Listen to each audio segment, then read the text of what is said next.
સાથીઓ નમસ્કાર. હિન્દુઓના વિરોધમાં ઝેર કાઢનારો, પોતાની કોમને ઉકસાવનારો, કાશ્મીરમાં હમલા કરાવનારો આસિફ મુનીર પાકિસ્તાન મિલિટરીનો ચીફ ગાયબ ચાલી રહ્યો છે. આ ગીદડ કોઈક બિલમાં સંતાઈ ગયો છે. આને ખોફ છે, આને મોતનો ખોફ છે. સાથીઓ મિસિંગ ચાલી રહ્યો છે. હા, કોઈને પણ ખબર નથી આ ક્યાં છે. ક્યાંક સંતાઈને બેઠો છે.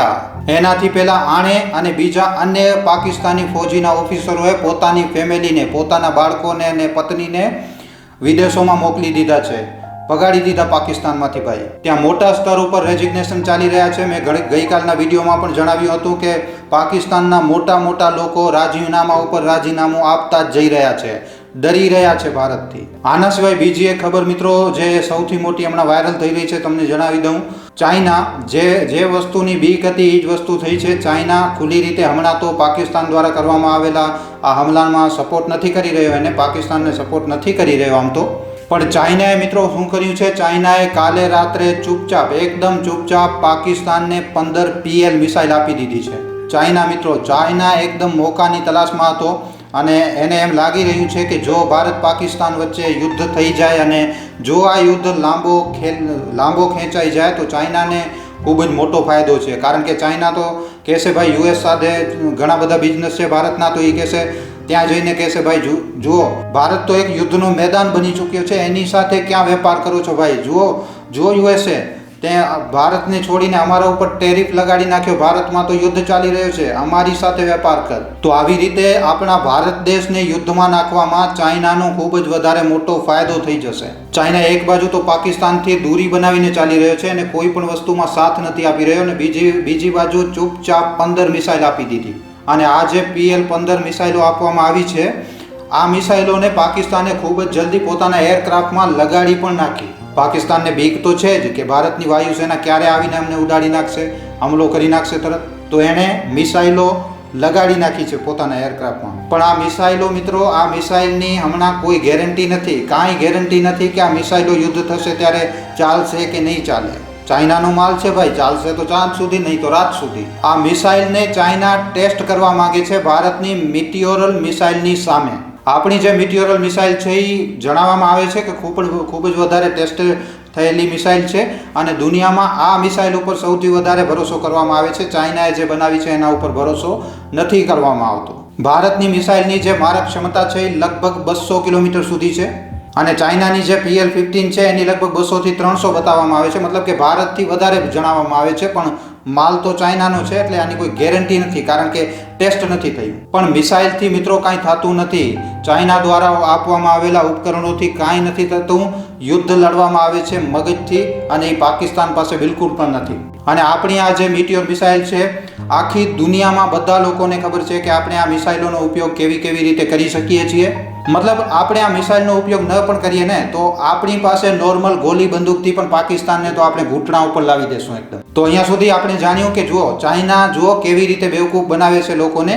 એક બાજુ તો એ પાકિસ્તાનનો સપોર્ટ ન કરવાનો દેખાડો કરે છે, બીજી બાજુ ચૂપચાપ મિસાઇલ પકડાવી દીધી. હવે જે ઘરની અંદર જે લોકો બેસીને દગો કરી રહ્યા છે એમના વિશે જાણવાની જરૂર છે.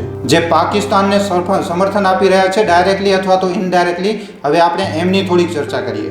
આપણને ઘણા ફ્રન્ટ ઉપર વોર લડવું પડી શકે છે, આ વસ્તુની હજી કોઈ ખબર નથી મિત્રો. આપણે પાકિસ્તાન સાથે યુદ્ધ કરવા ગયા, પાછળથી ખબર પડી કે ચાઇના પાકિસ્તાનને સપોર્ટ કરી રહ્યો છે. આ બાજુ બાંગ્લાદેશ પણ પાકિસ્તાનના સપોર્ટમાં આ સમય તો છે જ. તો આ પણ એક પ્રકારે યુદ્ધ જ છે. તો આ 3 ફ્રન્ટ તો થઈ ગયા. ચોથો ફ્રન્ટ પણ છે મિત્રો. હા મિત્રો, ચોથો ફ્રન્ટ પણ છે, અને એ છે ઘરના ભેદી, જેમનો હૃદય એકદમ બેસી જાય છે જ્યારે આવી કોઈ ઘટના બને છે. જેમને વોટ બેંકની પોલિટિક્સ કરવી છે, જેમની પાસે પૈસા પહોંચે છે તો એ વિડીયો બનાવે છે, જેમને પોતાનો પ્રોપગન્ડો ચલાવવો છે, બ્રેન વોશિંગ કરવી છે. હવે જુઓ બ્રેન વોશિંગ કેવી રીતે થાય છે. એક મીડિયા કંપની છે ન્યૂયોર્ક ટાઈમ્સ. આ ખબર જે તમને જણાવવા જઈ રહ્યો છું આ તો જૂની છે, હમણાં સુધી આપણે કોઈ વિડીયોમાં આ વિષયમાં વાત નથી કરી, હવે તમને જણાવી દઉં છું. તો ન્યૂયોર્ક ટાઈમ્સ છે, જ્યારે 22 તારીખે આ ઘટના ઘટી હતી ત્યારે એણે શું છાપ્યું હતું કે at least 24 tourist gun down by militants in Kashmir. Militants મતલબ કે આવી પ્રકારના જે સમાચાર છે, જે વેબસાઇટો હોય છે, એ ટેરરિસ્ટ નથી કહી રહી, એ મિલિટન્ટ્સ કહી રહી છે. એ લોકોને ટેરરિસ્ટ અને મિલિટન્ટમાં ફરક હોય છે મિત્રો. મિલિટન્સ એને કહેવાય છે કે કોઈ પોતાના દેશની સરકારની વિરોધમાં જ લડી રહ્યો હોય, પોતાના દેશમાં જ કોઈ હથિયાર ઉપાડી લે તો આને મિલિટન્ટ કહેવામાં આવે છે. મતલબ કે મિલિટન્ટ એ હોય છે જે કોઈ ડિમાન્ડ માટે લડી રહ્યો છે. હવે આતંકવાદી જે હોય છે એ આતંકવાદી હોય છે, ટેરરિસ્ટ હોય છે. તો આ લોકો મિલિટન્ટ લખીને આવી ખબરને છાપી રહ્યા હતા. સાથે જ સાથે શું કહ્યું કે 24 ટુરિસ્ટ ગન ડાઉન.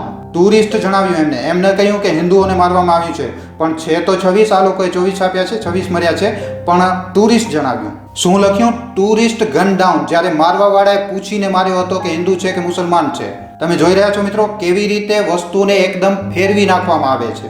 આવી રીતે ન્યૂયોર્ક ટાઈમ્સે પ્રોપોગન્ડા ચલાવ્યો હતો. ત્યારે ટ્રમ્પ સરકારે કહ્યું હતું કે આ મિલિટન્ટ હટાવો અને ટેરરિસ્ટ લગાવવામાં. અને આવી રીતે ટ્રમ્પના પ્રશાસને એક ટ્વીટ કર્યો હતો. ત્યારે એ લોકોએ મિલિટન્ટ હટાવી અને પછી ટેરરિઝમ લખ્યું. આમ છતાં પણ ઘણા બધા મીડિયા હાઉસ હજી પણ સુધર્યા નથી. સેમ ગલતી કરી રહ્યા છે, અથવા એમ કહું કે જાણી જોઈને આ જ લખી રહ્યા છે. જેમાં હું તમને એક ઉદાહરણ આપું છું બીબીસીનું. બીબીસી તમને ખબર છે જ્યારે બ્રિટનનો આખી દુનિયા ઉપર રાજ હતો તો આ બીબીસી આ બ્રિટનનો ચેનલ છે, બ્રિટનની કંપની છે.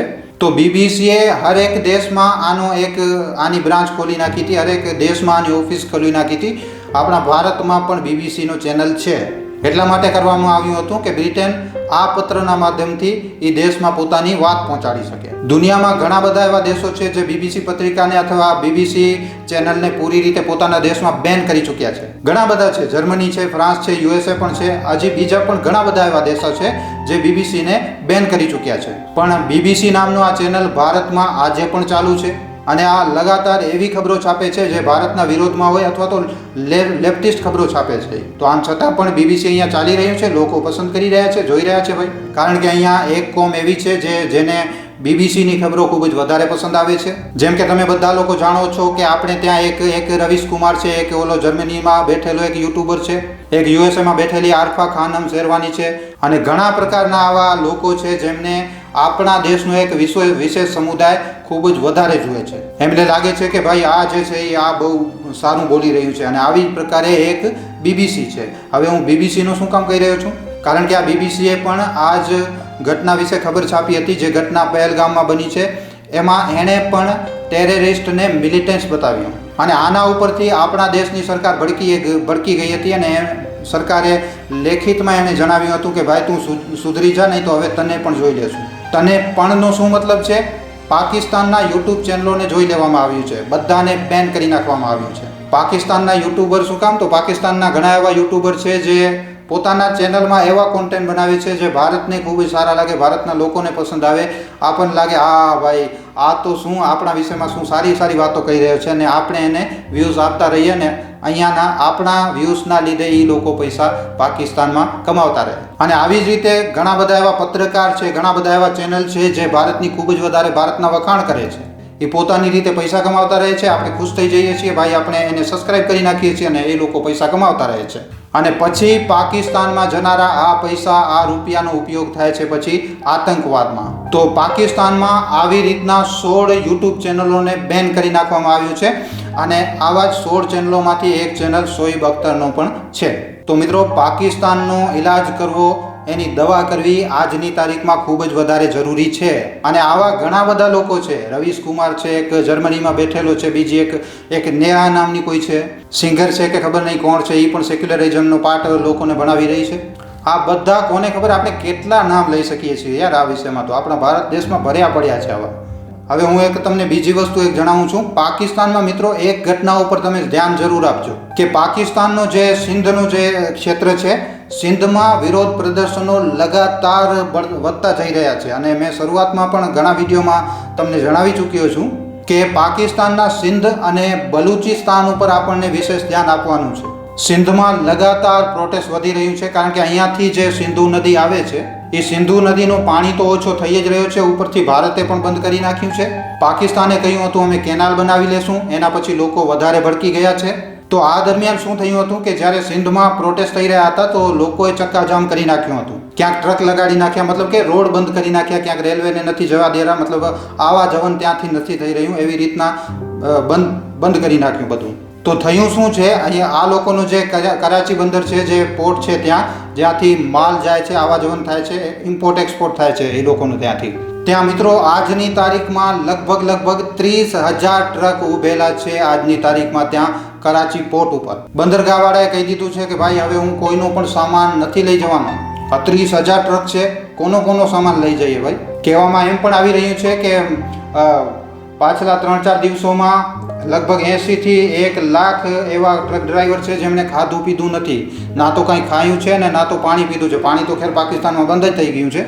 આનો મતલબ શું થાય છે મિત્રો? નારાજગી જે છે પાકિસ્તાનમાં, ત્યાંની પબ્લિકની જે નારાજગી છે એ ચરમસીમા ઉપર છે. હવે આપણને આને ભૂનાવવાનું છે. આ વસ્તુ ઉપર નજર રાખજો. આ વિડીયોમાં તમને સિંધનો પણ જણાવી દઉં છું. હા ભાઈ, ત્યાં પણ કાંઈક થઈ રહ્યું છે, ધ્યાન રાખજો આ વાતની. હવે જલ્દીથી જલ્દી ભારતને એક વસ્તુ કરવાની છે. ભારતની સેના પોતાનું ઓપરેશન જલ્દીથી જલ્દી કરી નાખે, નકર પછી કાંઈક સ્થિતિ એવી થશે કે પાકિસ્તાન હમણાં ઘણા દેશો સામે આવાજ લગાડી રહ્યો છે, બચાવી લો ની. તો કાલે કોઈ મોટો દેશ આવી જાય, મધ્યસ્થતા કરવા લાગે અને ભારતને કહી દે કે ભાઈ છોડી દો, તો પછી આ વાતમાં પછી મજા નહીં આવે. એટલે હવે જલ્દીથી જલ્દી જેટલો બને ઓપરેશન કરી નાખવો જોઈએ ભારતને. તો આ વિષય ઉપર તમારા શું અભિપ્રાય છે? તમારું શું કહેવું છે? ભારતને શું કરવું જોઈએ, શું ન કરવું જોઈએ? મિત્રો નીચે કોમેન્ટ સેક્શનમાં લખીને જણાવવા ખાસ વિનંતી.